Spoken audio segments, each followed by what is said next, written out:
আচ্ছা, বাড়িতে সজনে ডাঁটা আসলে কি শুধুই চচ্চড়ি, মাছের ঝোল কিংবা শুক্তোতে ব্যবহার করো?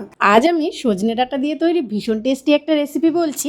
এর জন্য প্রথমে দেখো সজনে ডাঁটা নিয়ে নিতে হবে। আমি নিয়েছি যে কচি সজনে ডাঁটাগুলো হয়, সেগুলো ছাল ছাড়াতে হয় না, সেগুলো নিয়েছি। যদি তোমরা মোটাগুলো নাও তাহলে ছালটাকে একটু ছাড়িয়ে নেবে, আর সাথে একটু মোটা করে আলু কেটে নিয়েছি। আর এদিকে দেখো আমি সমপরিমাণ তিল আর পোস্ত একসাথে বেটে নিচ্ছি। এটা কিন্তু শুধু তিল বা শুধু পোস্ত দিয়েও করা যেতে পারে। এরপর কড়াইতে সর্ষের তেল দিয়ে তাতে পেঁয়াজ ভেজে নিচ্ছি, তার মধ্যে দিয়ে দিচ্ছি সজনে ডাঁটা আর আলুটা। এরপরে ভালো মতো একটু ভেজে নিয়েই দিয়ে দিচ্ছি লবণ আর লঙ্কার গুঁড়ো। তারপরে আবারও একটু নেড়ে চেড়ে নিচ্ছি। এরপরে অ্যাড করে দিচ্ছি বেটে রাখা পোস্ত আর তিলটা। এরপর আবারও একটু নেড়ে চেড়ে নিয়ে দিয়ে দিচ্ছি পোস্তর বাটি ধুয়ে একটু জল। যেহেতু বাটিটার মধ্যে বেশ খানিকটা মশলা লেগেছিল, সেজন্য ওই জলটা দিয়ে দিচ্ছি। এতে করে মশলাটাও নষ্ট হবে না। তারপরে ঢাকা চাপা দিয়ে এটাকে সেদ্ধ করে নিতে হবে।